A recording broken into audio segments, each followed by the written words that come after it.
Ahora sí estamos, cuando quiera. Bueno, buenas noches. Para continuar con nuestro desarrollo profesional continuo, en el día de la fecha se lo he invitado al doctor Néstor Marchetti, quien le agradezco infinitamente su colaboración para con la sociedad, ya que cuando lo llamé por teléfono no dudó un segundo en responderme que sí para estar con nosotros. El doctor Néstor Marchetti es un cirujano general, especialista en coloproctología, especialista en emergencia y desastre, director del departamento quirúrgico del Grupo Gama de Rosario, jefe del servicio de cirugía del Grupo Gama, exdirector del Hospital de Emergencias Dr. Clemente Álvarez de Rosario. Doctor, bienvenido, muchísimas gracias y no dudo que va a ser una brillante charla amena entre colegas. Bueno, Jorge, Salomón, muchísimas gracias. El agradecido a la Sociedad de Cirujanos de Tucumán soy yo. Gracias por invitarme. Quiero que sea una charla amena, que podamos sacarnos todas las dudas y que se pueda interrumpir y que sea un grupo de trabajo de la cual podamos sacar provecho de todo esto. Así que yo voy a poner compartir pantalla. Marina, quiero agradecer a Marina por su parte técnica, que realmente es un encanto y me ha ayudado muchísimo. Así que muchas gracias. ¿Están viendo allí? Sí, perfecto. Bueno, largo con la primera charla. Entonces, el tema que me habían recomendado es el trauma recto-perineal y voy a hablar un poquito. Bueno, esta foto es el Hospital de Emergencias de Rosario. Si no lo conocen, es un hospital que tiene la parte nueva hace 13 años, 2008 que nos mudamos allí. El trauma perineal, yo voy a hablar un poquito de periné primero porque es un poco conocer un poquito lo que es la anatomía y por qué, cómo tratamos en trauma el periné. Es un evento poco común en la vida civil, por suerte, y lo vemos más en el ámbito militar. Pueden ser las lesiones que sean leves, moderadas o graves. Obviamente que en el trauma de periné nos interesan las lesiones graves, y en el último tiempo nosotros tenemos aumento de estas lesiones graves. ¿Por qué? En nuestro medio, por los accidentes de tránsito. Tenemos un parque moderno automotor con autopistas que no son del todo tan buenas y donde se ven accidentes realmente desastrosos, pero tenemos también, como comentábamos recién antes de comenzar la charla, un aumento de la delincuencia en la vida civil y tenemos las acciones terroristas. Puse una foto allí para que uno vea con lo que es una explosión, una guerra, donde las lesiones son realmente desastrosas. Tres cosas a tener en cuenta en el recto periné grave: el estado hemodinámico del enfermo, la anatomía del periné, que es importante que conozcamos, y qué tipo de lesión tenemos. El estado hemodinámico. Recordar siempre que la hemorragia y el shock hipovolémico nos mata a las víctimas en las primeras 2 horas de ocurrido el accidente. Más de un 25% de los lesionados pueden morir antes de llegar al hospital. Es muy importante la atención prehospitalaria y la atención rápida cuando llegue al shock room. Recordar que esos enfermos, estas heridas graves, arrancamiento de la pelvis, como estoy mostrando aquí abajo, un arrancamiento del miembro inferior, son lesiones realmente groseras. Quienes sobreviven a esta etapa inicial, recordar siempre que son heridas sucias, anfractuosas, y la sepsis con falla multiorgánica es la causa de muerte en una etapa tardía. Vamos a hablar qué es el periné. Es el conjunto de tejidos que cierran la pelvis por debajo.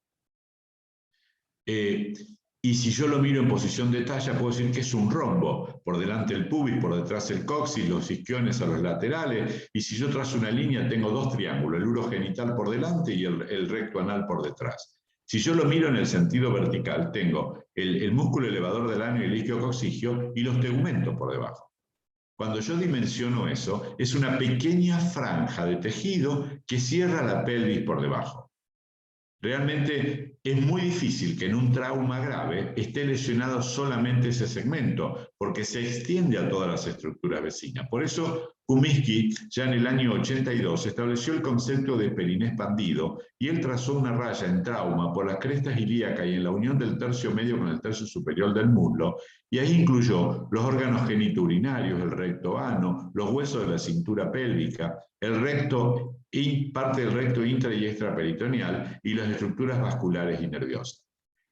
El concepto de periné expandido en trauma es muy importante porque es raro que nosotros encontremos solo una lesión pura de esa zona perineal. Y el otro concepto es qué tipo de lesión tenemos, porque no es lo mismo el manejo de esto, que es un trauma perineal abierto, que esto, que es un trauma perineal cerrado. Las heridas abiertas son heridas más graves, se infectan con mucha más facilidad, son lesiones anfractuosas. Es muy distinto a este trauma, que puede tener también consecuencias graves, como en este caso un estallido testicular, pero es un trauma cerrado de mucho más fácil manejo. ¿Y cómo lo definimos al trauma perineal grave? Son aquellas lesiones que afectan uno o varios sectores de la región perineal que provocan desgarros tisulares severos. Acá vemos algunas fotos de arrancamiento de miembros, desgarros graves, traumatismo genital, con pérdida de tejido que dejan secuelas irreversibles y que a veces matan al enfermo. Eso es un trauma perineal grave. ¿Y cuáles son las causas más importantes? Y lo podemos dividir en intrínseco y extrínseco. En el mundo, el trauma obstétrico es una de las causas más importantes. No es así en nuestro medio. En nuestro medio es la accidentología. El trauma obstétrico importante es el de los desgarros de tercero o cuarto grado que comprometen los esfínteres o el tabique recto vaginal.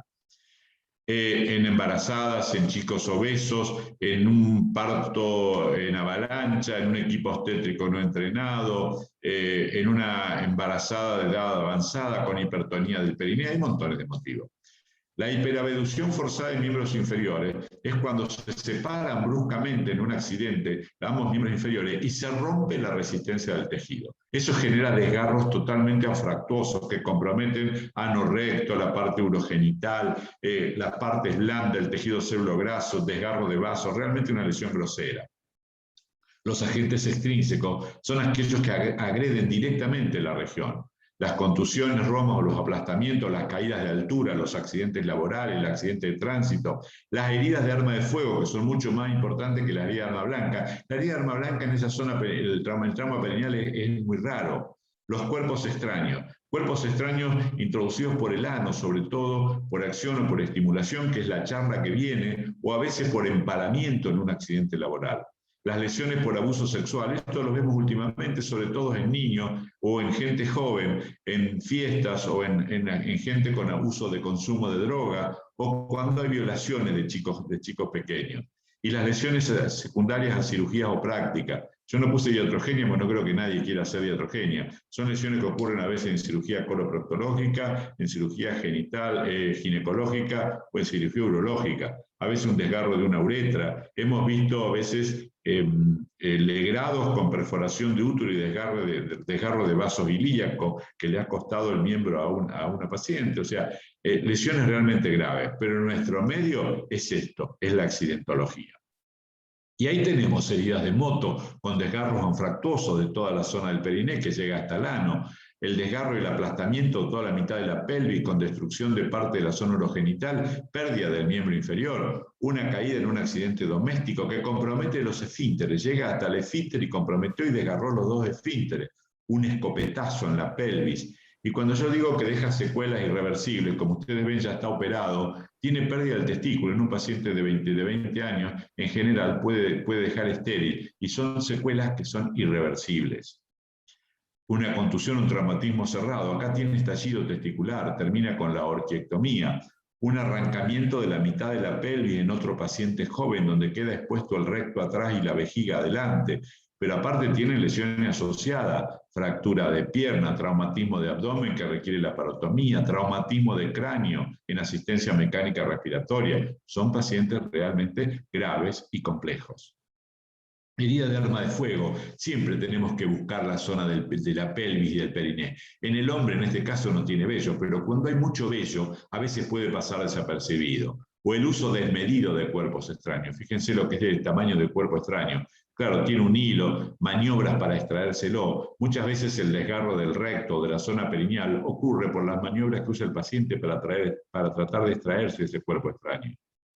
¿Y cómo es el cuadro clínico? Y depende de la magnitud de las lesiones, de todas las estructuras que estén comprometidas, de las lesiones que tenga asociadas. Puede estar lúcido, puede estar en coma, pero puede tener dolor, puede tener hemorragia, puede tener dificultad para orinar, hematuria, puede estar en shock hipovolémico con palidez, taquicardia, sudoración. Es decir, es muy variable. Lo que sí tenemos que tener presente es que es una emergencia quirúrgica. y tiene que ir todo traumatizado grave, tiene que ir a un centro con especialistas en trauma, con gente que sepa que manejar el trauma desde el inicio.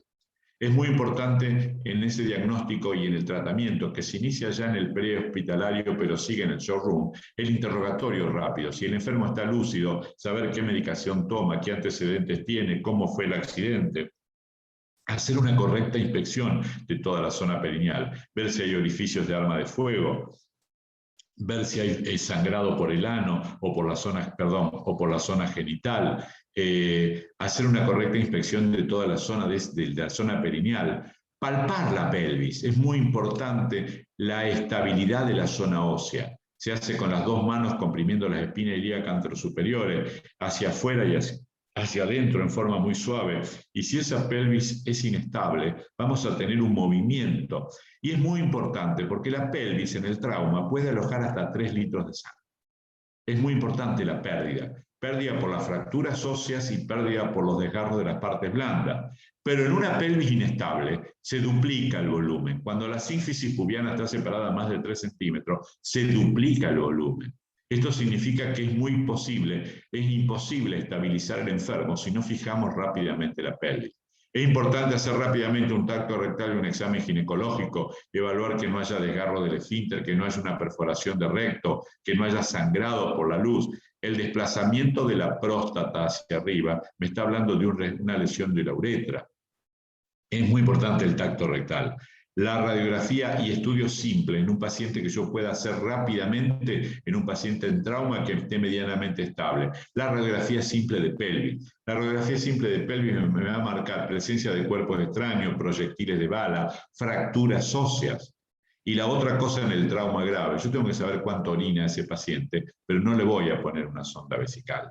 ¿Por qué? Porque puede tener lesionada la uretra en forma parcial o en forma total y puedo agravar el daño. Por eso la uretrocistografía retrógrada es un estudio rápido. Se coloca la sonda vesical en el meato uretral, se inyecta contraste y si la uretra está indemne, se pasa la sonda vejiga y se hace el cistograma. El cistograma tiene que hacerse también con placa evacuadora, porque a veces la vejiga tiene lesiones pequeñas y cuando se vacía la vejiga se ve el resto de extravasación. En el paciente más tarde se hace una rectosigmoidoscopía. La rectosigmoidoscopía es el estudio más importante para ver lesión de recto o lesión del conducto anal y permite hacer lavado-aspiración y nos ayuda a hacer el diagnóstico de hematomas, perforaciones que a veces son dudosas, sobre todo en el recto extraperitoneal, que tiene muy poca sintomatología, porque el recto intraperitoneal da una sintomatología a cuadro peritoneal, como es el colon. La ecografía en el trauma sirve muy poco. Podemos usarla, por ejemplo, en ese paciente que tenía el hematoma testicular, el traumatismo cerrado, y me va a hablar de la indemnidad o no testicular. Tomografía y resonancia también sirve en trauma, pero solamente en pacientes que están estables hemodinámicamente. Nunca hacemos una tomografía o una resonancia de inicio si el paciente está inestable. Ese paciente va a cirugía. Y la angiografía, hoy en los centros de trauma, tiene mucha importancia porque permite ver lesiones vasculares, permite hacer tratamiento, a veces embolizaciones de la hipogástrica, y se usan sobre todo, y ahora lo vamos a ver, en el trauma cerrado cuando hay un trauma de perineal puro. Herida de arma de fuego en el glúteo. Miramos siempre la placa. La placa, la radiografía simple me va a ayudar. Frente y perfil, yo estoy viendo un proyectil en la parte media y lo estoy viendo en la mitad de la pelvis. Estoy asegurando que tiene una lesión de un órgano vital dentro de la pelvis. Con esta presentación solamente, de una radiografía. Estoy viendo una fractura, ven bien la fractura de la pelvis allí, no sé si la alcanzan a ver bien. Tiene fracturas de las ramas iliopubiana, isquiopubiana, tiene fractura de la parte posterior. Es una pelvis totalmente inestable. Le hacemos la uretrocisto y tiene una uretra indemne, un escopetazo en la pelvis. Pasamos a la vejiga y tiene una uretra indemne. A este paciente le coloco una sonda vesical. Pero en este paciente tiene un desgarro de la uretra prostático-membranosa en la parte posterior por un accidente de tránsito con fracturas múltiples. Pasa el contraste a vejiga, pero fíjese cómo se hace extravasación en la uretra posterior. A ese paciente le hago una talla suprapúbica. La tomografía computada me permite ver y evaluar, igual que la resonancia, la magnitud, la extensión de las lesiones y las estructuras que están comprometidas. En una hemipelvectomía traumática, yo vengo bajando, fíjense cómo va perdiendo la mitad de la estructura, y llegamos a esto donde perdió toda la parte ósea, la cabeza del fémur, y que me quedó el recto acá adelante, una vejiga rechaceada hacia adelante, y perdió la mitad de la pelvis. Pero acá lo que vemos es que este paciente ya tiene una colostomía. No le hicimos la tomografía de entrada. Era un paciente que estaba chocado. Esta colostomía, este paciente se hizo posterior una vez que estuvo estabilizado, una vez que estuvo operado, que ya pasó por terapia. Permite evaluar la extensión de las lesiones. La tomografía con reconstrucción en 3D me permite ver, a veces, hay que aprovechar mucho los métodos de diagnóstico. Y hoy tenemos de todo, la angiografía digital, la tomografía en 3D, la reconstrucción 3D permite ver pequeñas fracturas que a veces no se ven en una placa común. La angiografía, fíjense cómo se ve la extracción, la extravasación acá en la hipogástrica. ¿Y cuándo hacemos? Este es nuestro equipo, este es nuestro angiógrafo, nuestro equipo trabajando. Y fíjense cuándo lo hacemos. En general en el paciente que está inestable hemodinámicamente, que no tiene lesiones en otra parte del cuerpo, en tórax o en abdomen, pero que sí vemos un hematoma pelviano grande por tomografía o un pseudoaneurisma en un ataque helicoidal. El ataque helicoidal también permite ver lesiones vasculares, es otro de los elementos diagnósticos. Ese hematoma que se expande a veces durante una laparotomía, o un enfermo que no lo podemos compensar a pesar de haberle pasado sangre. Ahí indicamos una angiografía, específicamente, y lo puse en rojo, en el trauma perineal cerrado. El tratamiento comienza, como dije antes, en el prehospitalario, y respetamos las normas de la TLS. Por favor, es muy importante que se respeten, sobre todo si hay gente joven que está escuchando.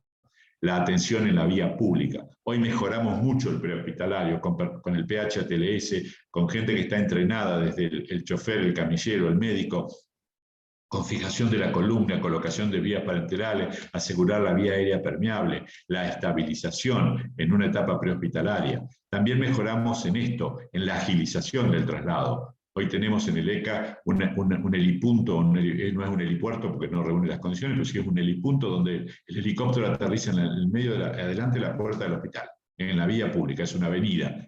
Se corta el tránsito 8 minutos, se baja el paciente.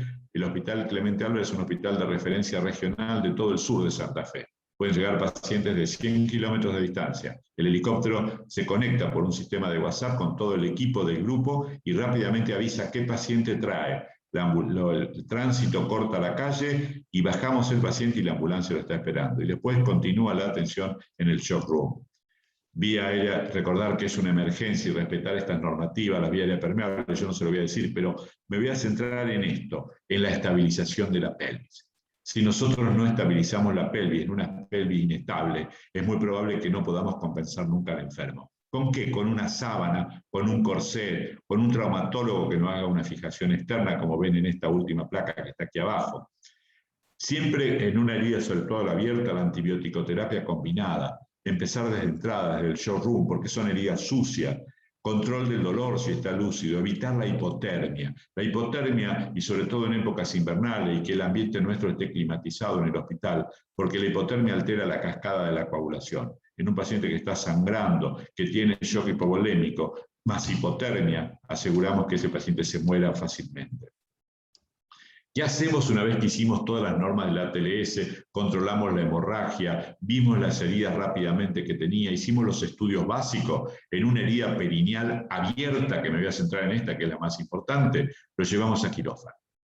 Y eso es un esquema que ya adoptamos con Virolini desde Brasil desde hace mucho tiempo, que ha permitido salvar vidas que antes llevaban a la muerte, pero ahora que somos mucho más agresivos de entrada. Y con anestesia general evaluamos la extensión de las lesiones y que todas las estructuras que están comprometidas y el grado de contaminación que tienen.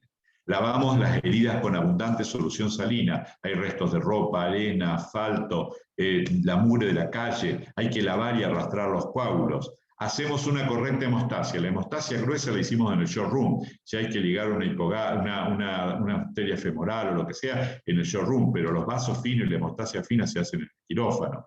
Hay que resecar y debridar todos los tejidos que están desvitalizados. No tenemos que tener miedo. Si nosotros dejamos tejidos seminecrosados, eso se va a infectar. Y dejar siempre las heridas abiertas. Siempre dejarlas abiertas.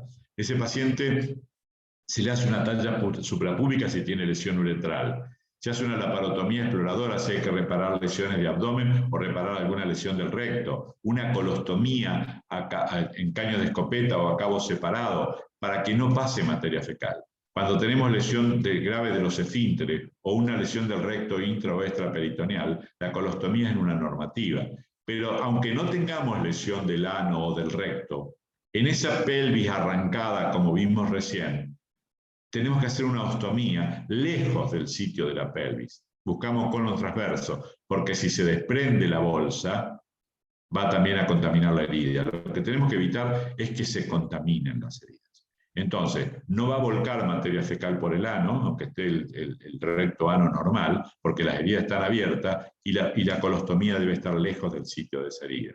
Y dejamos un packing pelviano con un abdomen abierto y contenido cuando hacemos la cirugía en etapas, cuando son pacientes que están incontrolables. En ese paciente se hace un packing y lo pasamos a terapia y se verá después cómo sigue. Una vez que hicimos esa atención inicial, el enfermo pasa a terapia intensiva, con personal también entrenado. ¿Y para qué? Para mejorar la oxigenación de los tejidos, para mejorar la parte respiratoria, mejorar la hidratación y el medio interno, mejorar la temperatura corporal, controlar las funciones vitales. Y una vez que pasan 24 o 48 horas y ese enfermo se estabiliza, vuelve al quirófano. Y esas heridas abiertas las volvemos a lavar en forma agresiva, recortamos los tejidos que están necrosados. Comenzamos siempre en terapia con una alimentación parenteral precoz. Recordar que son pacientes que están en estado hipercatabólicos, con anestesias reiteradas, que pueden estar entre 60, 90, 120 días en el hospital y que en general no llegan a una etapa final si nosotros no los alimentamos. La anticoagulación profiláctica, porque es importante porque son heridas altamente embolígenas. Y la reparación plástica definitiva la vamos a realizar cuando el enfermo tenga un buen tejido de granulación, que no haya indicios de infección y que esté estabilizado. Este es el paciente que mostré antes, arrancamiento de la mitad de la pelvis, dejó el recto y la vejiga expuesta, fractura de pierna, traumatismo de abdomen, traumatismo de cráneo, y esto es 90 días después. Fíjense que a pesar de la alimentación, esta es la misma persona. Fíjense la diferencia de estructura física. Son pacientes atléticos entre los 20 y los 30 años, pero fíjense que se transformó 90 días después a pesar de haberlo alimentado. Una colostomía lejos del sitio. No podemos permitir que se desprenda la bolsa y contamine esta zona que dejamos abierta. Ni tampoco podemos permitir que si el ano y el recto funcionan, contaminen esta zona. Una talla suprapúbica. Este paciente vive hoy, por suerte, pero no tiene posibilidad de una prótesis. No tiene posibilidad de adaptarse nada porque se arrancó la mitad de la pelvis. Otra paciente que perdió el miembro inferior con aplastamiento, con pasaje de un camión por encima. Obviamente, una vez que hicimos la amputación de este miembro, lavamos y dejamos las heridas abiertas, después pasa el cirujano plástico y va haciendo toda la reconstrucción de la zona vulvar y genital, colostomía, cierre de la colostomía, y esto tiene un muñón donde sí se puede adaptar una prótesis. Son pacientes jóvenes que viven, se puede adaptar una prótesis y pueden desarrollar una vida medianamente normal. Obviamente que tanto estos pacientes que sobreviven requieren un amplio apoyo de todo el equipo de salud mental y de rehabilitación. Nuestro trabajo es un trabajo en equipo. Y el recto es muy importante, ahora sí me voy a dedicar al recto.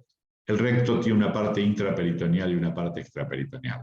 Recordar que el recto intraperitoneal de S3 a S4 se extiende y el peritoneo lo recubre por la cara anterior, llega hasta el fondo, lo que es el fondo de saco de Douglas, y se refleja hacia adelante en la mujer en el útero, ahí hace fondo de saco de Douglas, y en el hombre en la vejiga.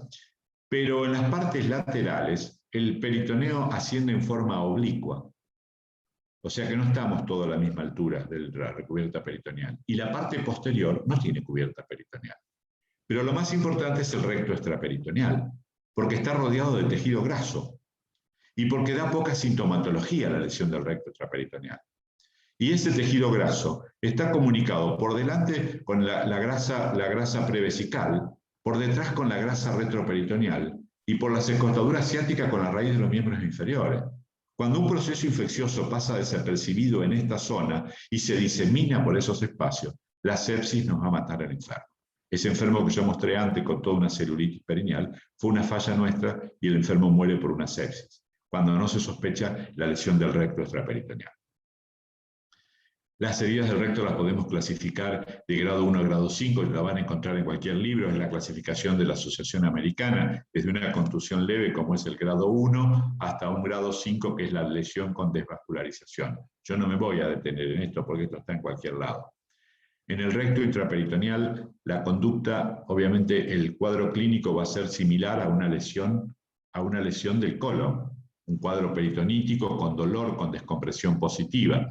Y la conducta va a depender del tipo de lesión y la magnitud, del estado hemodinámico que tenga el enfermo, que me permita hacer un tratamiento, porque si no a veces cerramos el recto, cerramos el colon y dejamos eso cerrado adentro y nos vamos, y es un abdomen abierto y contenido, una cirugía en etapas, de la cantidad de lesiones asociadas que tenga el enfermo. No es lo mismo que sean lesiones puras, que tenga lesiones de hígado, de vaso, lesiones de tórax, lesiones de cráneo, del tiempo transcurrido hasta la resolución, no más, si pasaron más de 8 o 12 horas desde que ocurrió el accidente, la contaminación y el grado de contaminación y las lesiones son mucho más graves, y también de la experiencia del equipo quirúrgico.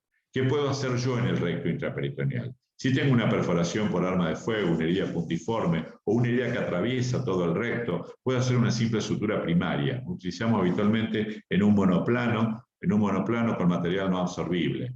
Pero si la herida es un poco más amplia, menos del 50% de la circunferencia, puedo repararla, puedo hacer una colostomía, si me quedo intranquilo, una colostomía sigmoidea, y descomprimo toda esa zona. Si la lesión es mucho más grave del recto extraperitoneal, más del 50% de la circunferencia, o tiene un compromiso de la vascularización, no nos deja tranquilo, podemos hacer una resección de ese segmento. Puedo cerrar el recto por debajo y hacer una colostomía, o hago una resección con anastomosis primaria, si el equipo tiene los elementos suficientes y la experiencia. En general son equipos entrenados los que están en una guardia. Tenemos una guardia de emergencia a las 24 horas. En el recto extraperitoneal la cosa cambia. Primero porque da muy poca sintomatología y lo tenemos que ir a buscar. Es muy importante buscar la lesión del recto extraperitoneal. Y la conducta terapéutica, cuando vemos la lesión, se basa en 4 pilares fundamentales. Yo los puse, no siempre se respetan todos estos. La sutura de la lesión, no siempre es indispensable hacerla. Si es una lesión puntiforme, yo puedo hacer una colostomía y ese enfermo tiene otras lesiones asociadas, me dedico a salvarle la vida, pero no me esmero en ir a suturar una lesión puntiforme de recto, porque generalmente hay hematomas por las fracturas óseas o por las lesiones de partes blandas, y yo voy a tener que escarbar en un hematoma para ir a suturar una lesión de recto y voy a perder mucho tiempo.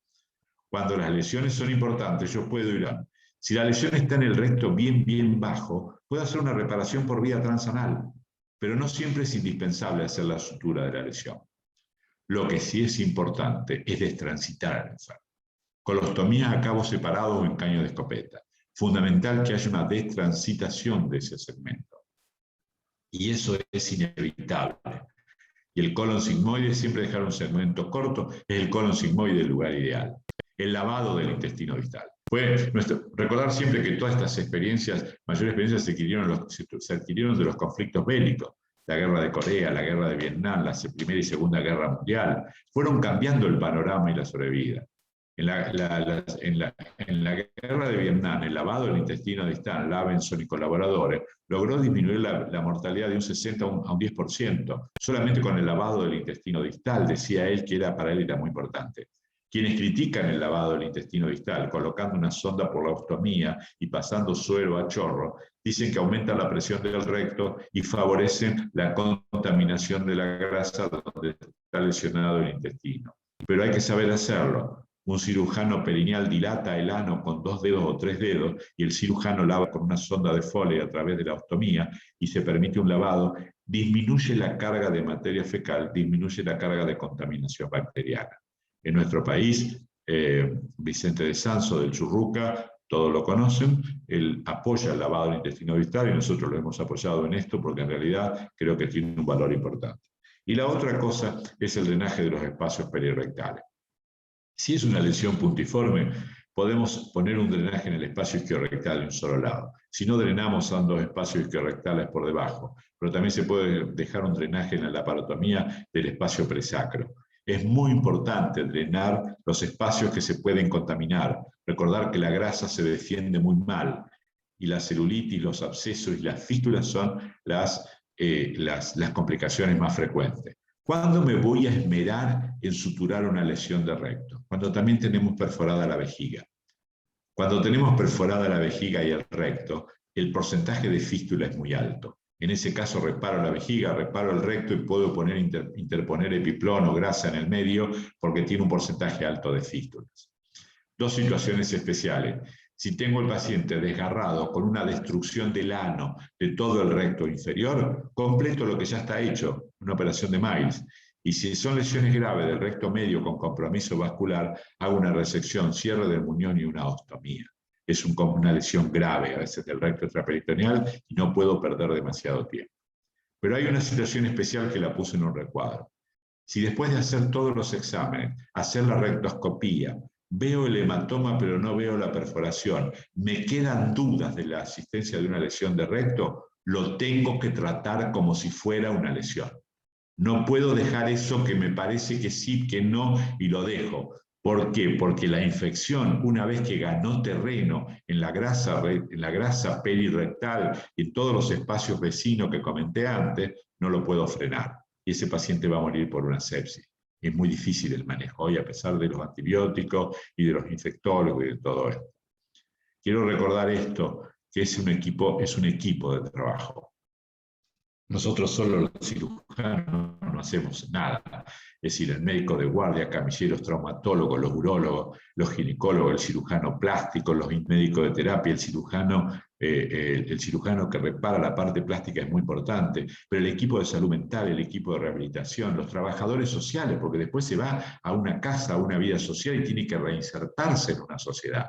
No estamos hablando del trauma menor, estamos hablando de un trauma grave que se arrancó la mitad de una pelvis y que tienen un daño mental muy importante porque son pacientes jóvenes. Este es el trabajo en equipo. Debemos aprender a trabajar en equipo en la emergencia. Y como conclusión quiero decir, debemos aceptar el concepto de periné expandido. No hay un trauma perineal grave abierto que afecte solamente ese segmento finito de periné. Predomina la lesión obstétrica, pero nuestro medio es la accidentología. Debemos aprovechar lo que tenemos hoy. Tenemos todos los exámenes complementarios.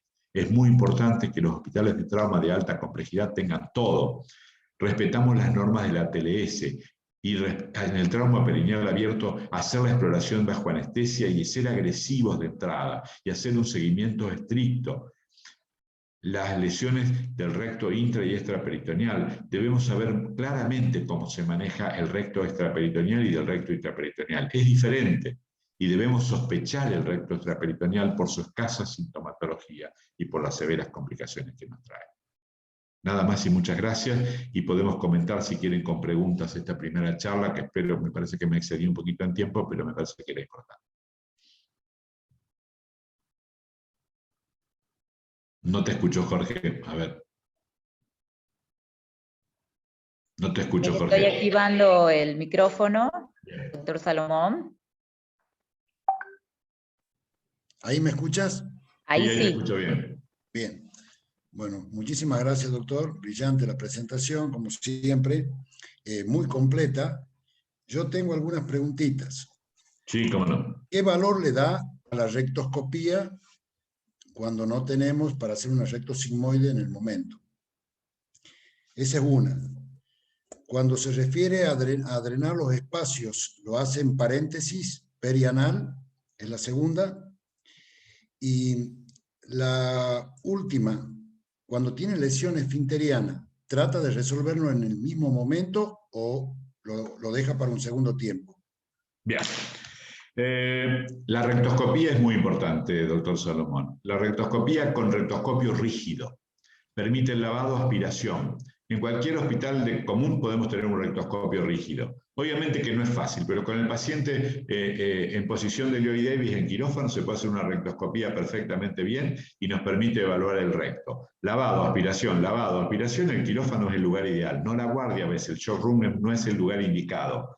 Por eso preferimos a veces cuando el paciente está anestesiado hacerle una rectoscopía. Un rectoscopio rígido, corto, común nos permite evaluar por lo menos el recto extraperitoneal.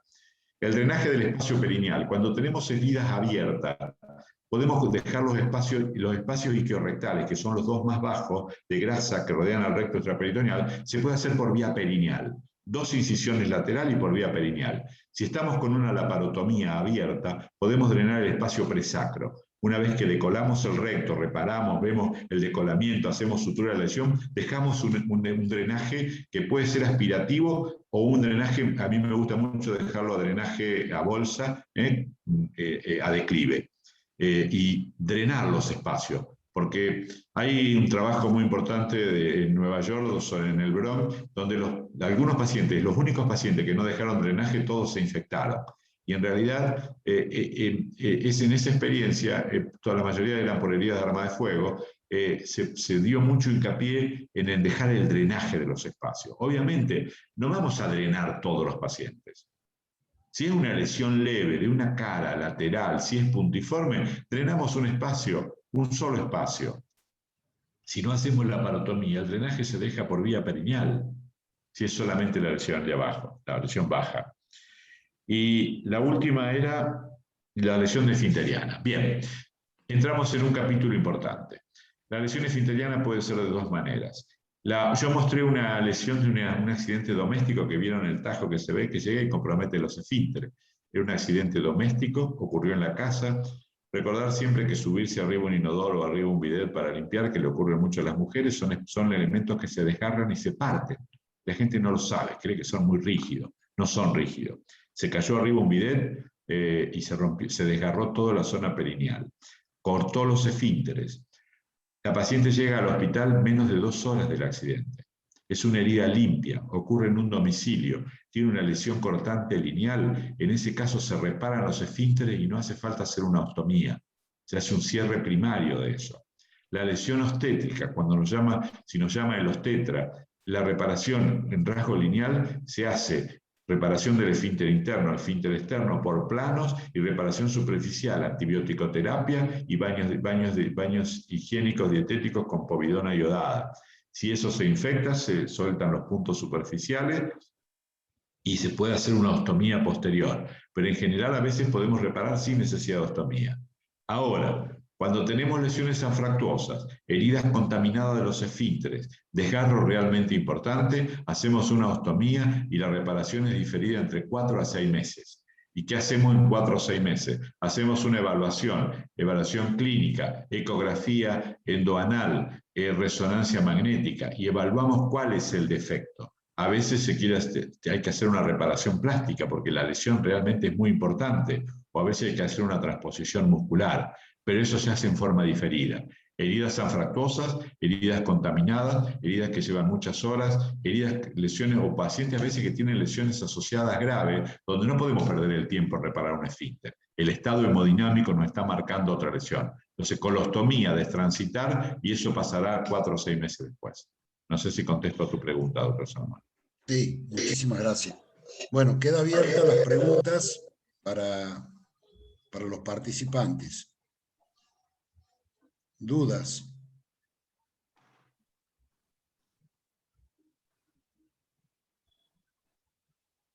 Si no hay preguntas, pasamos, Marina, a la presentación del caso clínico del Sanatorio Rivadavia. Bien, el doctor Néstor Marchetti tenía otra presentación. ¿Es así, doctor? Sí, la de cuerpos extraños, como ustedes me pidieron. Si bien, quieren, entonces vamos a la presentación. Vamos a la presentación de cuerpos extraños, entonces. Dale. ¿La ven ahí? Sí, se ve. Sí, perfecto. Bien, sobre todo cuerpos extraños rectoanales. Es una patología poco frecuente, pero que a veces trae problemas bastante serios. ¿Y a qué le llamamos cuerpos extraños? A todos aquellos elementos no fisiológicos que están en la luz del intestino, que pueden o no comprometer las paredes, pero que pueden llegar al recto ano desde la boca, ingeridos, introducidos por el ano, que son los más comunes, o provenientes de órganos vecinos. Hay muchísimos trabajos en la literatura internacional y nacional en nuestro país, mire, desde de Sanso, Molmenti, Burta, Zanoni, Equera, pero no son grandes series. Siempre son grupos pequeños de pacientes, o sea, no es una patología muy común. Puede llegar al hospital y mucho más raro que llegue al consultorio. Se han visto en toda la historia. Si uno mira el resumen desde años anteriores, muchísimos años anteriores hemos encontrado lesiones. Yo tomé un caso emblemático, por ejemplo, el año 1284, en Inglaterra. Eduardo II asume el trono, porque su padre fallece y Eduardo asume el trono como rey de Inglaterra, y estaba casado con Isabel de Francia y tenían 4 hijos. Pero Eduardo II tenía sus inclinaciones por su secretario privado, que era Pierre Gaveston. Obviamente tenía una vida paralela con Pierre Gaveston, y cuando asume el reinado, le da todo el poderío a Pierre Gaveston para el manejo de los asuntos internos. El Parlamento inglés no lo ve bien, y al poco tiempo detienen a Pierre Gaveston y lo mandan a decapitar.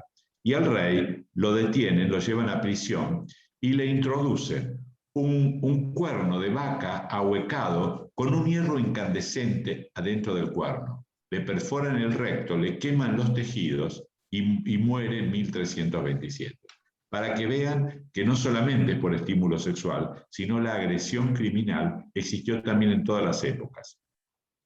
¿Cómo lo clasificamos? Según la vía de ingreso, pueden ser ingeridos, introducidos por el ano o provenientes de órganos vecinos. Y vamos a ver de qué se trata esto, que es mucho más raro. Y según la causa, puede ser accidental, o sea que accidentalmente nos tragamos un hueso de pollo que se va a clavar en la línea pectínea, o un escarbadiente, o los chicos que juegan habitualmente con juguetes, o aquellos trabajadores que a veces se llevan los elementos a la boca, como una aguja, un clavo, una tachuela, un alfiler, o intencional. Esto lo vemos mucho en los presos que se tragan cuerpos extraños para ser hospitalizados. Recordar siempre que estos cuerpos extraños que tienen más de 6 o 7 centímetros no pasan el estómago. Algunos pasan y otros no. Los más pequeños van a pasar. Los contrabandistas que llevan drogas, las propias mulitas que llevan drogas, los enfermos mentales, el erotismo por la introducción de cuerpos extraños de todo tipo a través del ano. Hemos visto las cosas más raras que se le ocurran. La agresión criminal, esto que mostré del rey de Inglaterra, también lo vemos cuando hay hechos vengativos realmente, donde se ven lesiones y perforaciones graves. Y llegamos tarde a veces porque son pacientes que quedan abandonados. Hay 2 grupos de riesgo en forma accidental, los chicos y los ancianos. Los ancianos porque tienen prótesis dentarias, porque están desdentados, que a veces ingieren cosas sin saber, o a veces hasta hemos encontrado prótesis dentarias porque se desprenden con gancho, porque se les parte la prótesis. Comen mal, y los chicos porque se llevan distintas cosas a la boca sin saber. Si no nos damos cuenta, a veces hasta hemos encontrado los ejes de los juguetes de los autos. Espina de pescado, prótesis dentaria, escarbadiente, hueso de pollo, clavos, alfileres, tachuelas, como dije antes, en los trabajadores. Intencional, habitualmente en los presos. Hojas de afeitar, cucharas, tenedores, repuestos de afeitadores. El body packer es aquel que transporta droga, la típica mulita. Ingiere drogas en pequeños paquetes y transportan una cantidad de droga que a veces es realmente muy importante. Diferente del body staffer, que es aquella persona que viaja con la droga y bajo un control policial tiene que ingerir todo de golpe porque es el único lugar donde puede guardar la droga. Otro hecho realmente grave.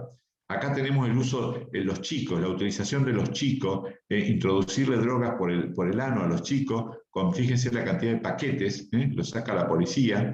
Es muy importante que cuando los paquetes son abundantes, a veces se ve en una placa simple, le demos un purgante salino a la mulita, y eso permite que la diarrea eliminar la mayor cantidad de paquetes posible. Si la ingesta es excesiva, tiene que ir a una cirugía, porque si uno de esos paquetes que se rompa, le causa la muerte por la absorción brusca de la droga.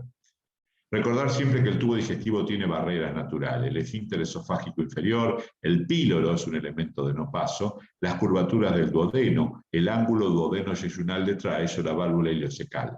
pero también en el recto ano, la línea pectínea. El recto, que es amplio, se termina angostando en el conducto anal, y la línea pectínea, que tiene las válvulas de Houston hacia arriba, las válvulas de la línea pectínea, permiten que se enclaven los cuerpos extraños allí. Y es el lugar donde se va a encontrar un alfiler, un escarbadiente, un hueso de pollo, que genera perforación, absceso, y que se puede tratar por vía transanal. El cuadro clínico puede ser de todo tipo, desde asintomático o el preso que fije un dolor abdominal que no tiene. Puede ser que el cuerpo extraño, una moneda, le genere un cuadro obstructivo o un cuadro peritonítico por una perforación. Cuando está en el recto ano, puede tener dolor anal, puede tener sangrado por el ano, puede a veces el dolor de darle dificultad en la micción, puede tener diarrea, puede tener un proceso infeccioso con abscesos, celulitis o una sepsis. Si el cuerpo extraño progresa por el tubo digestivo, le realizamos tratamiento médico y control. Si se atasca en algún segmento, hacemos tratamiento quirúrgico. Si está en la línea pectínea, hacemos tratamiento antibiótico y lo extraemos por vía transanal, en el conducto anal, recto anal. En el caso de ingesta de drogas, purgantes, y si es mucha la cantidad, hacemos cirugía para la evacuación de eso. Fíjense acá, tenemos un mango de cuchara en el estómago. Así lo dejamos. No está complicado, no tiene síntoma. A las 24 horas está en el ciego, en el colon derecho. Lo dejamos y ya está en el colon transverso, en el colon descendente.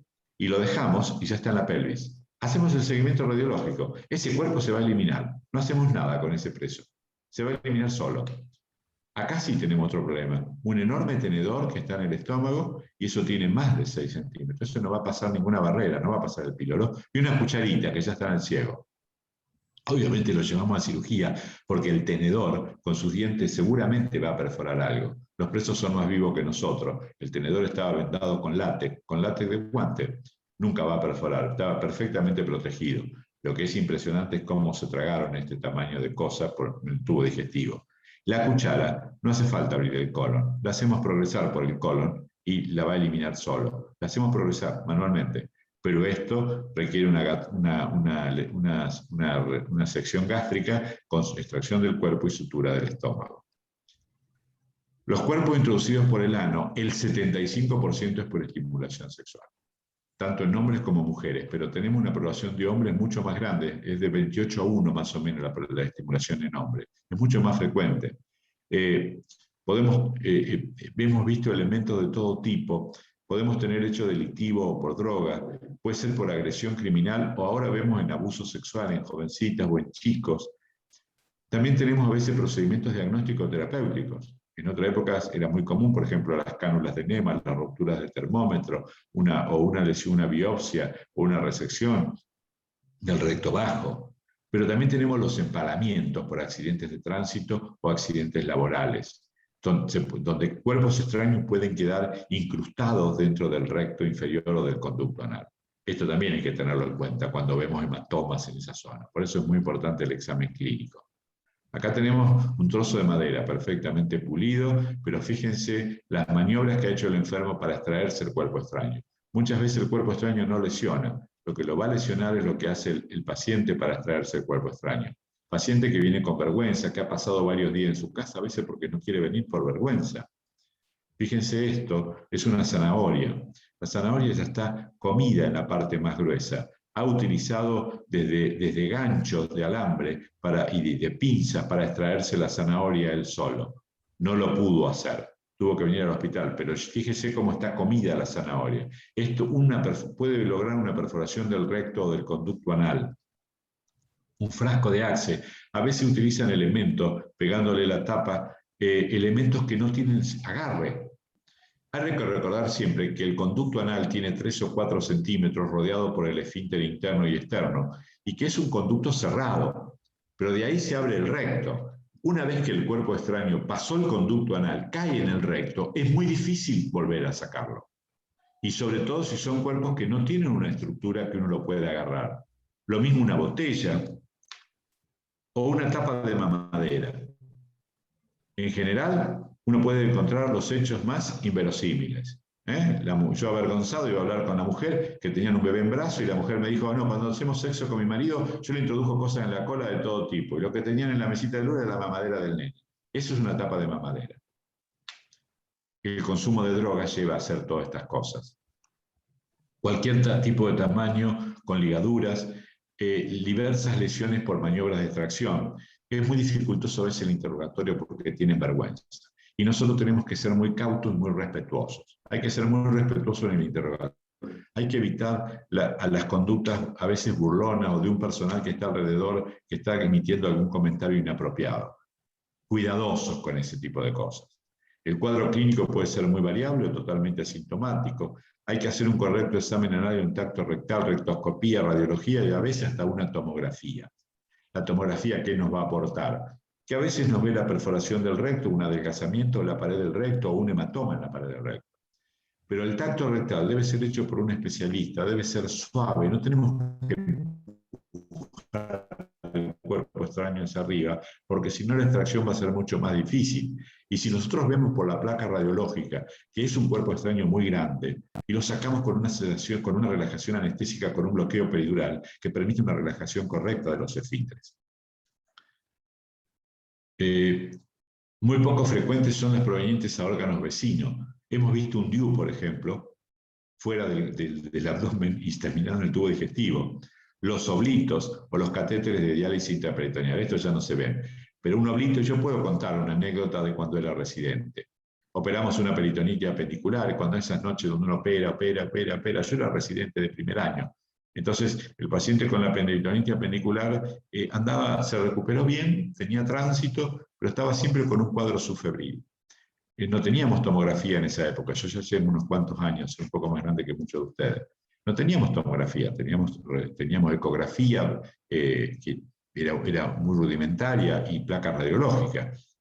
Bueno, el paciente decidimos mandarlo a la casa. Era un cuadro subfebril, pero toleraba la dieta, decidimos controlar por consultorio, la herida no estaba infectada.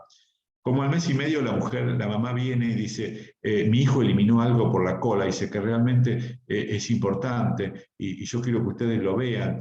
Digo, bueno, habrá sido un tapón de materia fecal, no iba bien de cuerpo. No, me dice, era como una tela que tenía. Pero no puede ser una tela porque en realidad, que va a eliminar una tela por la cola. Sí, dice, era una tela verde que en el rincón decía ECA.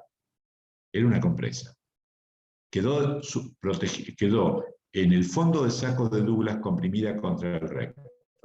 Y el intestino tiene la potestad de absorber el cuerpo extraño, lo va incluyendo y lo terminó eliminando solo por el recto.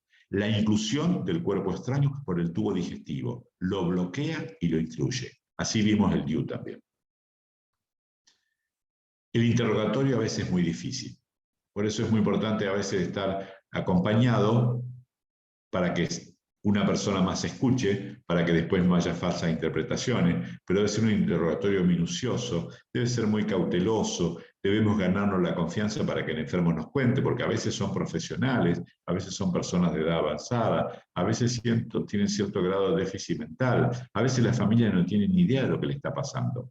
Hacer un correcto examen físico de ese conducto anal y de ese recto, y realizar los exámenes complementarios, laboratorio, placa, endoscopía y tomografía, si es necesario.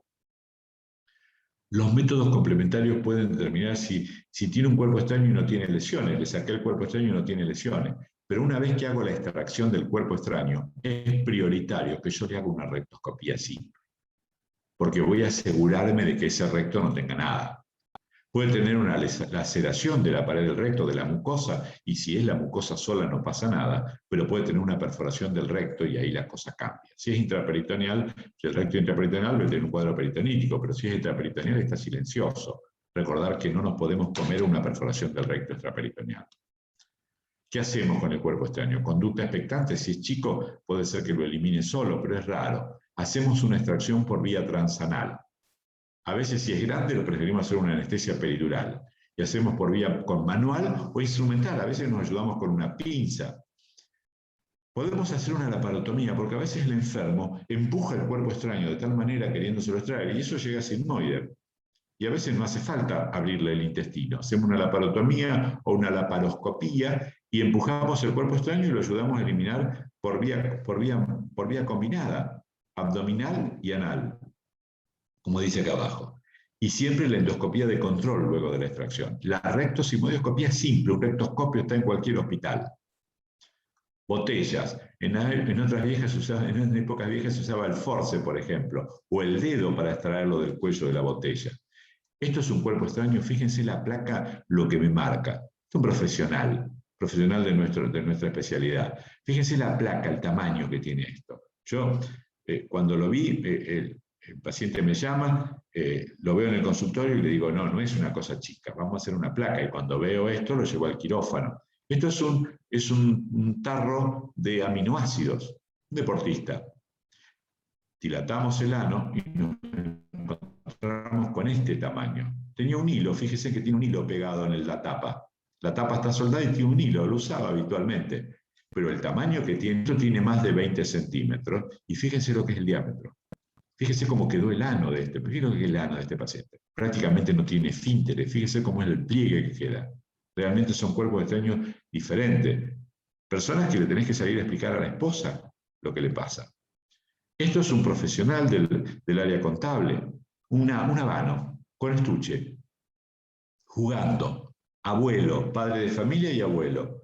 Llegó al sigmoide, tuvimos que hacer una laparotomía, y del sigmoide no lo abrimos, lo hicimos progresar y lo sacamos por el ano, una vía combinada. ¿Qué es importante en esto? Los aspectos médicos legales, porque acá podemos tener un problema. La buena relación médico-paciente-familia.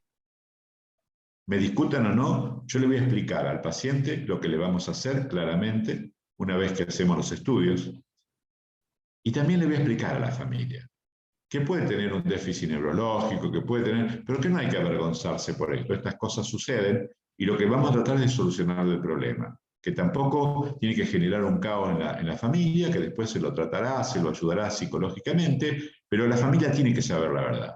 Nosotros no podemos, porque a veces el paciente pide, no le digan nada a mi familia. Le pregunto a ustedes, señores cirujanos, si les pasa una complicación después, ¿quién es el responsable? ¿Qué me puede decir la familia ante un abogado? Completar correctamente la historia clínica y que firme el consentimiento informado, y que la familia también firme el consentimiento si lo vamos a tratar. Y nos debemos acostumbrar a resguardar los comprobantes de los estudios. Ahora entramos en la era digital, obviamente tenemos todo informatizado, la historia clínica informatizada, queda todo registrado, pero en las épocas iniciales hospitalarias guardábamos las placas, porque era lo único que nos quedaba. Es muy importante guardar los comprobantes. Nunca sabemos si después pasa una complicación y la familia dice que nosotros ocultamos algo. Siempre tenemos que quedarnos con los comprobantes. Pero es muy importante ayudar al paciente y a la familia. Son cosas que suceden. No hay que burlarse de nadie, y hay cosas que a veces tenemos que tratar de ayudar y entender. A veces hemos encontrado con personas que están en el inicio de una demencia y nadie se dio cuenta en la familia. Y se introdujeron cosas por el ano y lo descubrimos por un cuerpo extraño. Como conclusión, no es una consulta muy frecuente, la dificultad en el interrogatorio a veces llega muchos días después, hay que realizar un correcto diagnóstico y tratamiento, debe ser tratado por especialistas, hay que tener esa buena relación del médico paciente-familia y saber tratar las complicaciones. Nada más y muchas gracias.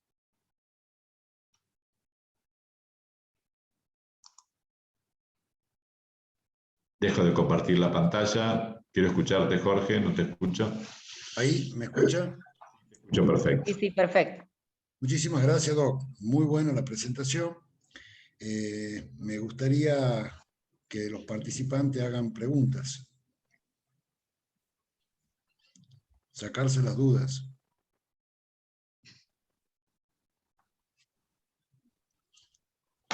La verdad que el mayor de los problemas que tenemos es cuando uno va a ir.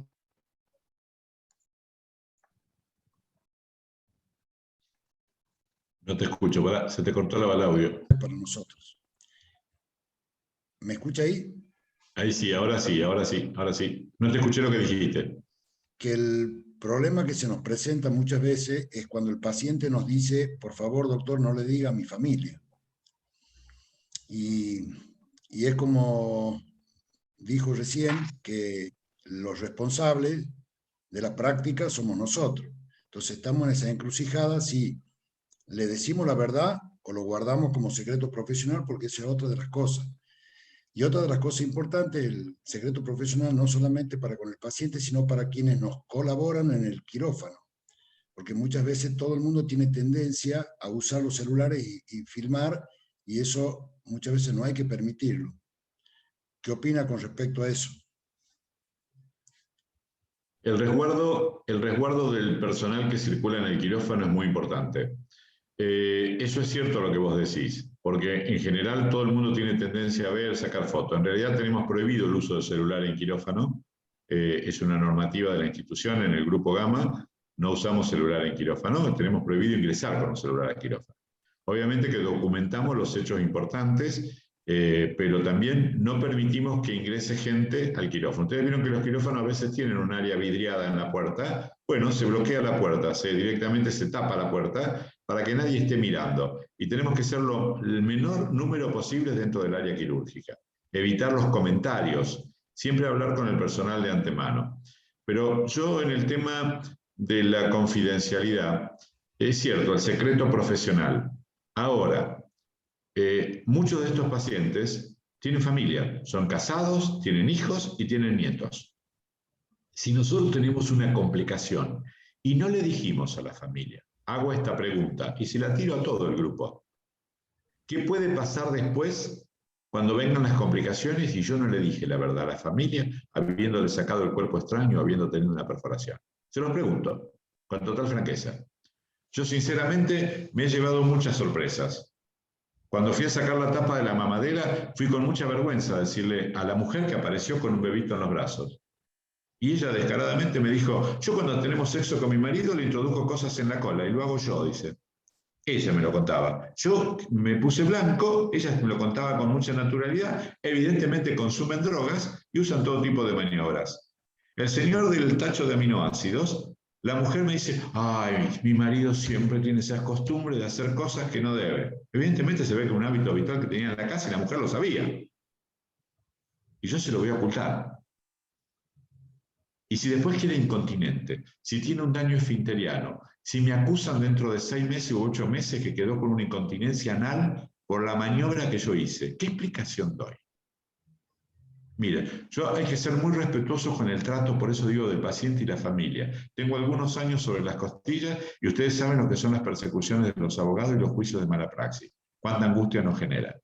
Yo creo que hay que ser respetuosos, pero hay que ser realistas. Esto pasó, hay que saber brindar la solución, hay que darle contención al enfermo y la familia, pero todo tiene que quedar perfectamente documentado y todo tiene que quedar perfectamente resguardado. No hace falta que la información desfile por todos los ambientes, pero sí la familia tiene que saber lo que pasó. Uno de los señores, el señor de La Habana, tenía una demencia. La familia no se había dado cuenta. Era un contador público jubilado, con una familia muy bien, con nietos. Obviamente yo se lo expliqué a la esposa y a uno de los hijos, no se lo expliqué a los nietos, pero se lo expliqué a parte de la familia. Y esa familia tuvo que firmar el consentimiento de que se iba a operar. Porque si me pasa algo en la cirugía, ¿qué pasa si me hace un paro cardíaco por otra causa y se muere en la cirugía por otro motivo? Y yo no le dije la verdad a la familia. No, hay que ser cuidado con esto. El secreto profesional es una cosa, pero tenemos que ser muy cuidadosos también y cómo nos protegemos nosotros. No es que tenemos que protegernos nosotros solamente, hay que proteger al paciente y a la familia, pero tenemos que ser realistas que estas cosas ocurren. Bien documentado, bien escrito en la historia clínica, bien como es el detalle, y no va a pasar a mayores cuando son realidades. No, nadie se tiene que avergonzar por esto. Obviamente que el enfermo siente mucha vergüenza. La mayoría de cosas el paciente está muy avergonzado. En realidad a veces llega muy tarde y ustedes vieron las lesiones que tienen perianales porque tratan ellos de sacarse el cuerpo extraño. Intentan por todos los medios y a veces llegan 4 o 5 días después. Y tienen diarrea, o tienen cuadro de constipación, o tienen dolor, o a veces llegan con mucha molestia cuando ya no dan más. Pero es muy vergonzoso, a veces el interrogatorio es muy dificultoso. Por eso a veces es conveniente no estar en un área abierta, sino en un consultorio, pero siempre acompañado con alguien. Como yo le digo a los residentes y a la gente joven, siempre tiene que haber alguien al lado, porque si no se puede causar una mala interpretación. Tiene que haber más de 2 orejas escuchando, ¿sí? No solamente nosotros. Tiene que haber alguien más, o un enfermero, o un personal de salud que esté escuchando lo que está pasando.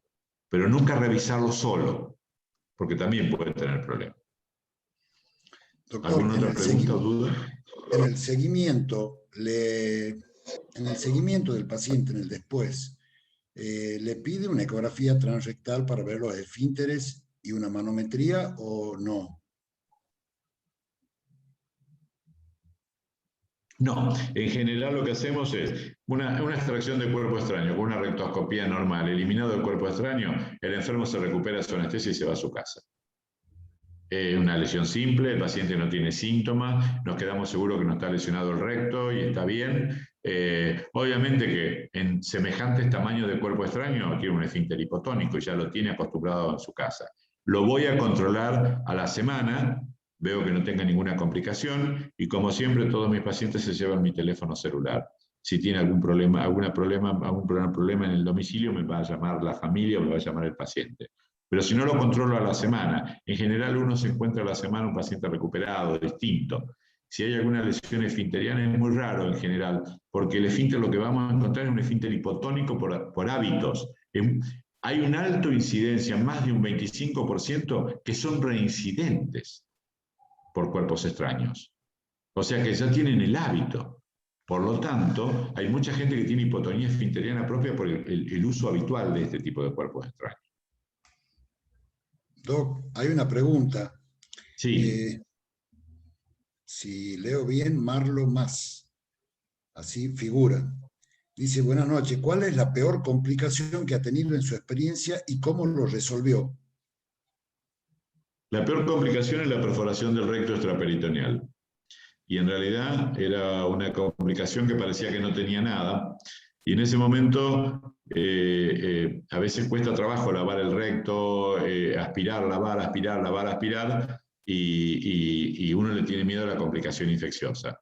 Lo que hicimos reparar por vía transanal no se pudo, terminamos en una laparotomía, tuvimos que repararlo por vía abdominal, se infectó el tejido celular porque llevaba, claro, la perforación ya llevaba unos días, hubo que dejar drenaje, antibiótico-terapia, salió después, se recuperó, pero costó mucho trabajo.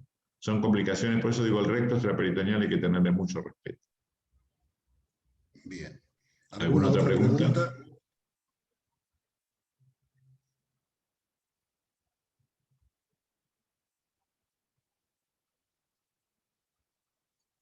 No hay Bien, preguntas. si no, o fue muy claro, no se entendió nada, me quedo sorprendido.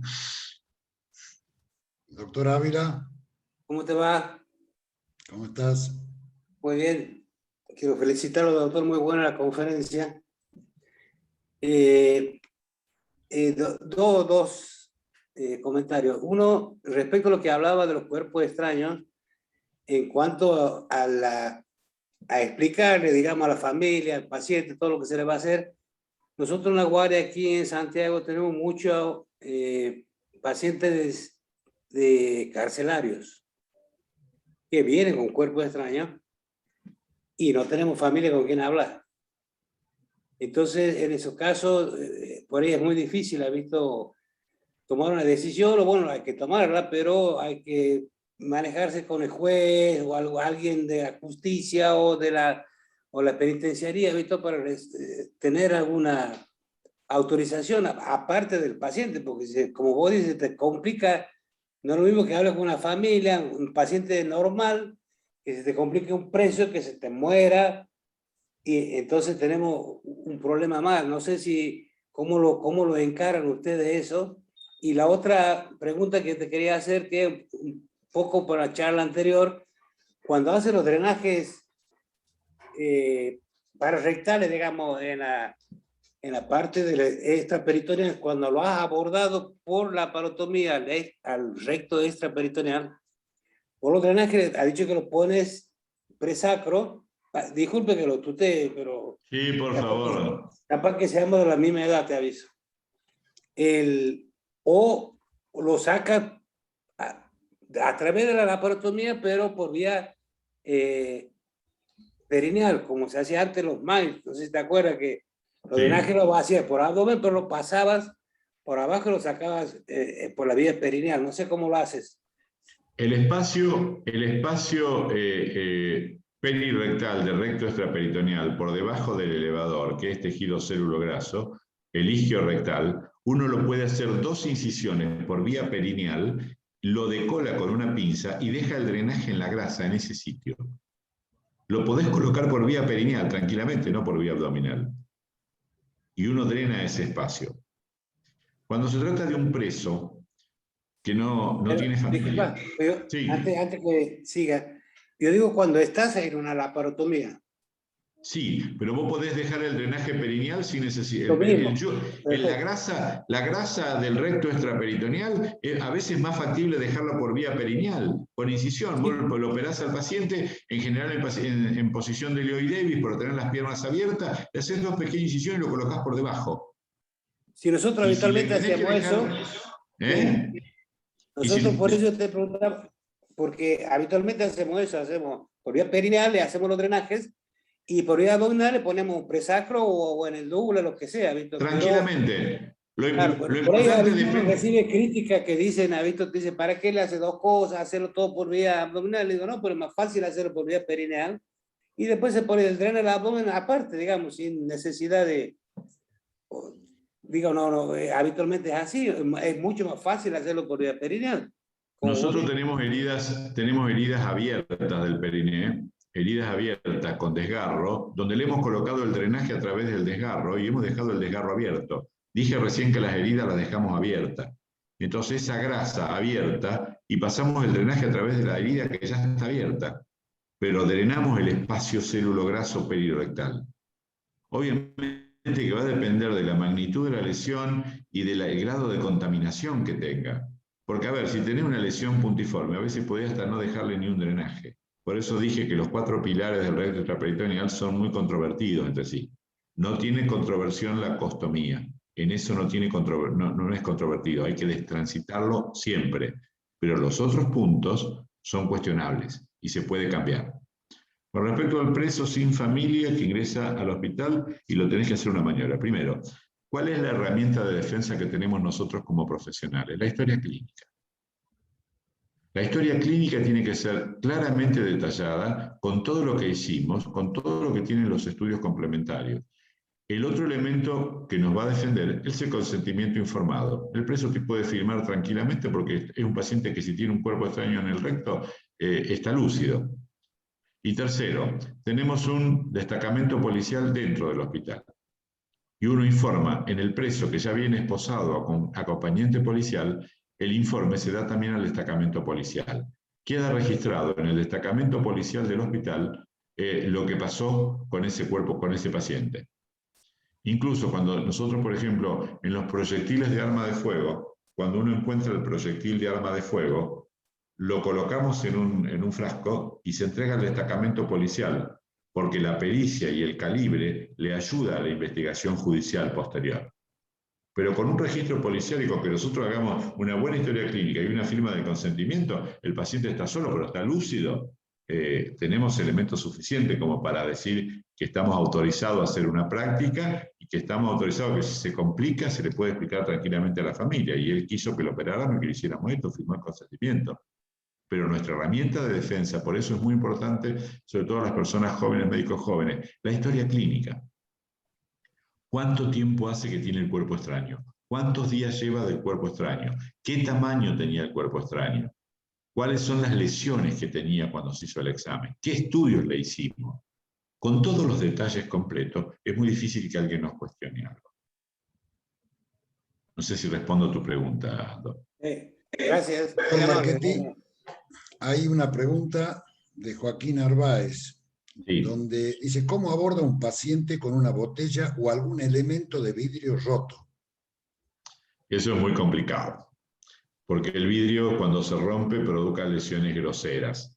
En ese caso a veces hay que hacer una correcta dilatación anal, pero terminamos siempre por vía combinada, porque es muy difícil extraer una botella rota o cuando está partida la botella, porque las lesiones que vos provocás a veces con el vidrio roto es muy difícil. A veces es conveniente hacer una colotomía o una laparotomía con una incisión del recto, sacarlo por vía alta y no ir en contra de la corriente. Porque si uno quiere sacar con el vidrio hacia abajo, va a desgarrar todo el tejido. Si uno lo aborda por arriba, lo más probable es que no desgarre. Entonces lo puedes sacar con una incisión en el recto superior o en la unión recto-sigmoidea, extrae el cuerpo extraño por arriba, sin necesidad de ir con el vidrio cortante o la zona cortante hacia abajo.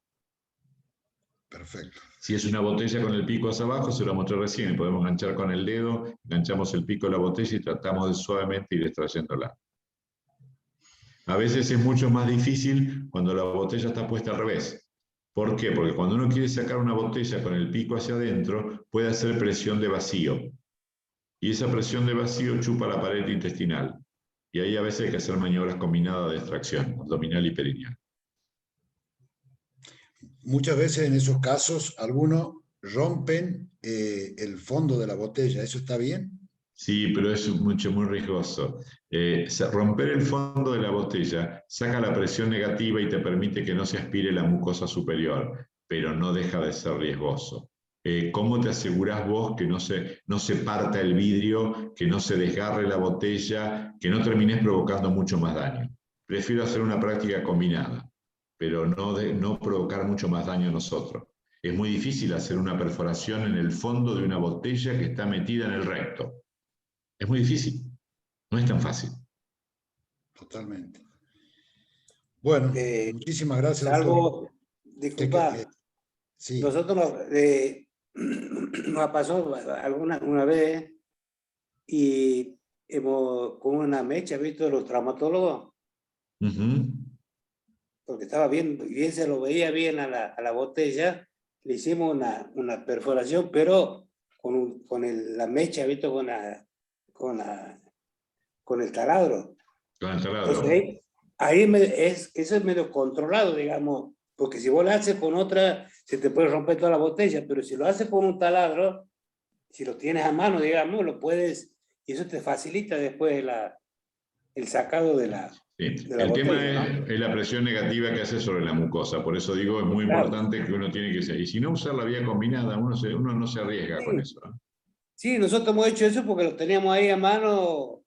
Digo, nadie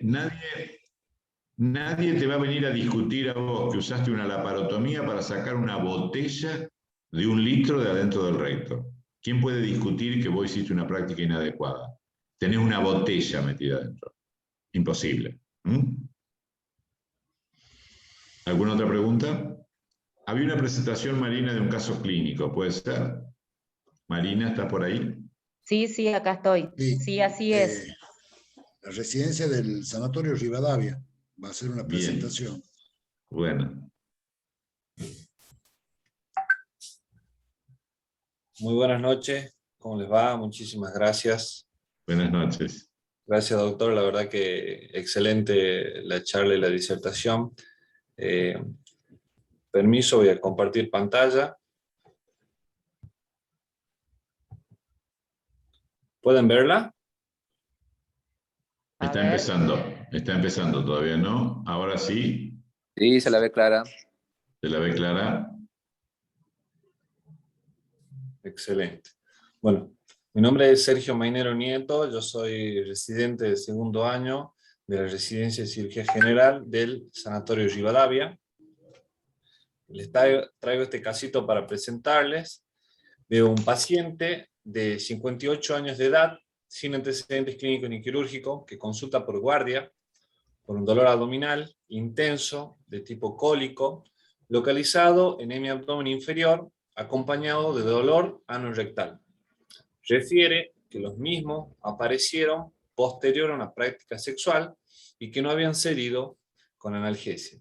Al momento del examen físico y de los parámetros, el paciente tenía una TA de 130/80, sí un poco taquicárdico, seguramente por el dolor, y el resto estaba normal.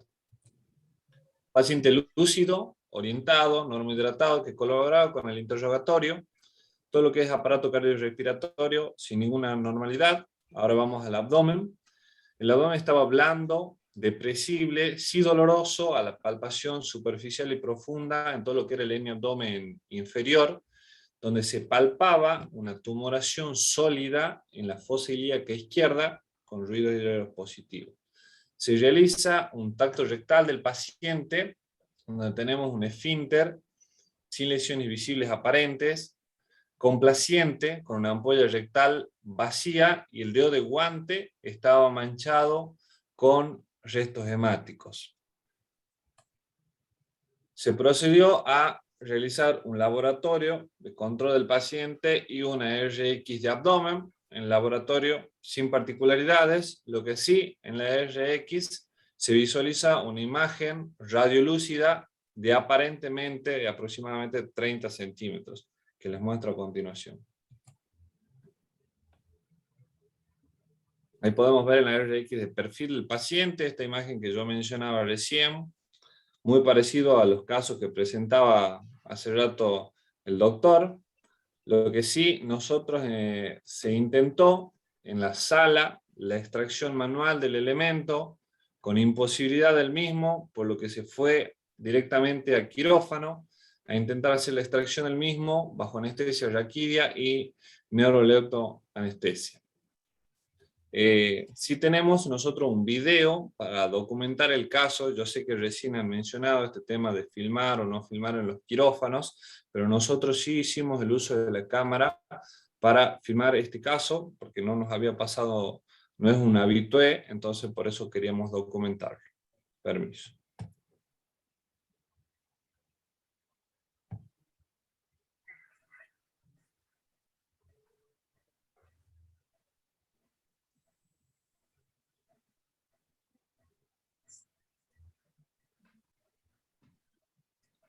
Ahí pueden ver el elemento de gran tamaño. Sí, obviamente primero se hizo una dilatación del esfínter anal, como había mencionado el doctor, que siempre hay que hacer primeramente, y después con una pinza aerina, primero con maniobras digitales hasta poder encontrar el elemento, se realizó la extracción del mismo. En el primer día postoperatorio, el paciente se encontraba hemodinámicamente estable, lo único que referían eran molestias en la región anorrectal. El segundo día, sin ninguna complicación, se fue de alta. Lo interesante del caso es que el paciente, cuando se dio de alta, una novedad que mencionó, que no lo había mencionado antes, era que era HIV positivo. Entonces, en esto, que es un dato que podríamos nos hubiese servido muchísimo, porque hubiésemos tenido también el control de usar doble guante y el hecho de cuando uno hace la maniobra digital y el hecho de usar la pinza, si hubiese pinchado o roto el guante, podría haberse contagiado el profesional colega que haya realizado el procedimiento y a la vez todo el equipo que estuvo con el paciente. Muchísimas gracias, era un caso cortito y feliz día por parte de todo el equipo de la residencia, que ya pasó el Día del Cirujano, así que un abrazo grande a todos ustedes, y gracias por el espacio, y agradezco todo. Gracias. Bueno, gracias. Sergio, muy interesante tu caso. Quiero comentarte algo. Es muy interesante, que no lo dije antes y lo veo ahora y se lo voy a decir, es que en la maniobra de extracción, cuando es un cuerpo grande, uno puede sacarlo por vía transanal, pero se ayuda con la mano abdominal suprapúbica empujando hacia abajo. Eso permite que el cuerpo extraño no se desplace hacia arriba. Entonces, una mano suprapúbica hacia arriba y la otra mano trabajando a través del conducto anal nos permite que, pero tiene que ser la misma persona, porque es la misma persona que maneja el tacto por vía transanal. En este caso, que era un cuerpo extraño grande, uno desde arriba lo puede empujar hacia abajo porque se palpa fácilmente. La otra cosa, siempre debemos trabajar con precaución de que sean pacientes con HIV, porque no sabemos la patología, tenemos que ser precavidos con eso. Lo mismo nos pasa en los presos, en los pacientes que están con múltiples marcas o tatuajes o cosas que son con drogodependientes, donde tienen pinchazos de agujas, donde en realidad tiene una alta incidencia de HIV positivo. De esos pacientes donde uno no tiene el control, automáticamente debemos tratarlo siempre como un HIV y tomar todas las medidas de precaución. Desde la protección de gafas, para los que no usan anteojos, desde el doble guante, tener cuidado de no pincharse, de no cortarse, pero siempre tener esa precaución. Y es muy importante también al personal que trabaja alrededor nuestro, tomar todas las medidas de precaución, desde la mucama que va a limpiar después el quirófano, por ejemplo, pero que todo el mundo tenga la misma medida de precaución. Siempre tomar esa medida. operar un preso con una perforación de arma blanca que lo llevas a quirófano y no sabes cómo viene. ¿Cuánto tiempo hace que está preso? No sabes si consume droga. Pues tenemos que tomar las medidas como que fueran todos HIV positivos. Tener mucha precaución con eso. Porque si no nos estamos exponiendo permanentemente. ¿Está claro? Interesante Sergio, tu caso. Interesante, Sergio, tu caso. Muchas gracias. Sergio, te hago una preguntita que un poco algo dijo el doctor Marchetti.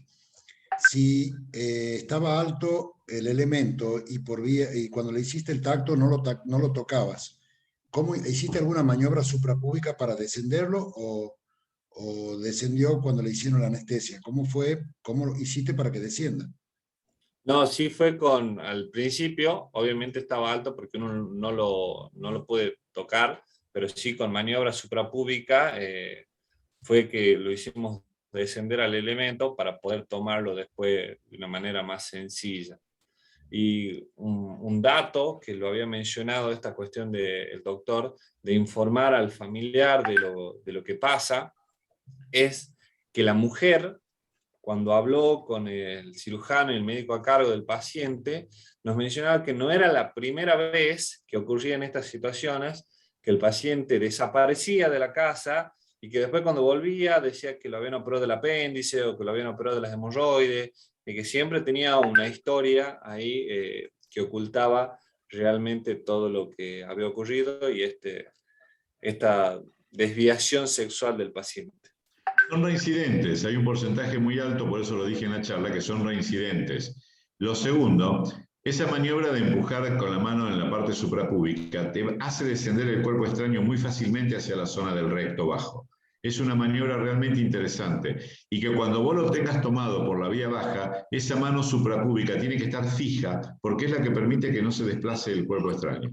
Es muy interesante esa maniobra. En este caso era un envase de plástico, parecía un envase de shampoo, es un envase de plástico donde uno incluso lo puede tomar con una pinza, es fácilmente aprehensible, digamos, con una pinza, y con una maniobra con la mano suprapúbica uno lo trae y lo empuja hacia abajo fácilmente. Es muy interesante ese caso. ¿Utilizaron, por ejemplo, lubricantes para el pote?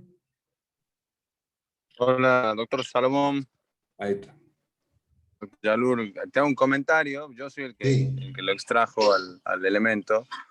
Y el tema es que había superado, el frasco había superado la pelvis ósea y se sentía el resalto, había caído y yo lo tomaba el frasco, lo sentía, pero no podía superar el elemento óseo y es por eso que lo tuve que perforar con la herina para poder darle el ángulo para que salga, porque no había forma de sacarlo con contacto. Bien. Claro, mi pregunta, Juan, es si utilizaste, por ejemplo, vaselina para que se pueda deslizar mejor el elemento, porque cuando vos lo arrastrás, muchas veces arrastras la mucosa también. Sí, silocaína en gel y un jeringazo de vaselina también pusimos, sí. La cosa importante es, el bloqueo peridural en general produce relajación de los esfínteres y es muy importante. La otra cosa es que antes de cualquier maniobra tenemos que hacer una correcta dilatación del ano. La correcta dilatación del ano antes de iniciar cualquier maniobra. Y uno puede introducir los dedos como sea. Una de las cosas que me hiciste acordar que existía en la época de los inicios de la drogadicción y estaba descrito en Estados Unidos, la fifth fornication, era la introducción del puño y del antebrazo en las fiestas, en las orgías, y con desgarros realmente del recto y hasta llegar incluso hasta el sigmoides. La introducción de un puño y del antebrazo en el recto en una fiesta con droga donde realmente vale todo y produce unas lesiones realmente groseras con desgarros realmente importantes. Se llama la fifth fornication, que era con el antebrazo. O sea, se han visto cosas realmente inverosímiles. Bueno, ¿alguna otra pregunta o algún comentario?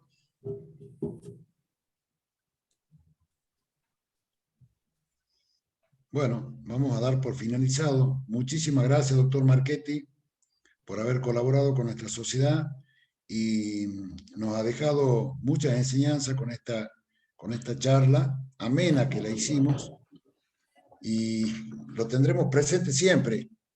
Bueno, el agradecido soy yo, a la Sociedad de Cirujanos de Tucumán, en realidad a vos, a tu colega Marina, que en lo técnico fue excelente, a todos los que participaron. Creo que tenemos que compartir experiencias, nos sirve, nos ayuda. No todo lo sabemos, más de una vez tenemos que ir aprendiendo cosas sobre la marcha. Nosotros ya tenemos algunos años más y podemos compartir algunas experiencias de cosas que nos han pasado, pero de todas maneras me parece que son charlas válidas porque compartimos experiencia entre distintos hospitales y se aprende, siempre se aprende. Así que muchas gracias por la invitación, espero que la hayan pasado bien y ha sido un placer estar con ustedes, se lo digo en serio. Y estoy abierto a discutir o a charlar en cualquier momento cuando se hagan presenciales, incluso, que es muy lindo que esto ocurra. Gracias a todos y que tengan una buena noche. Muchísimas gracias, doctor. Buenas noches. Muchas gracias, doctor. Gracias. Muchas gracias. Hasta luego. Gracias. Luego.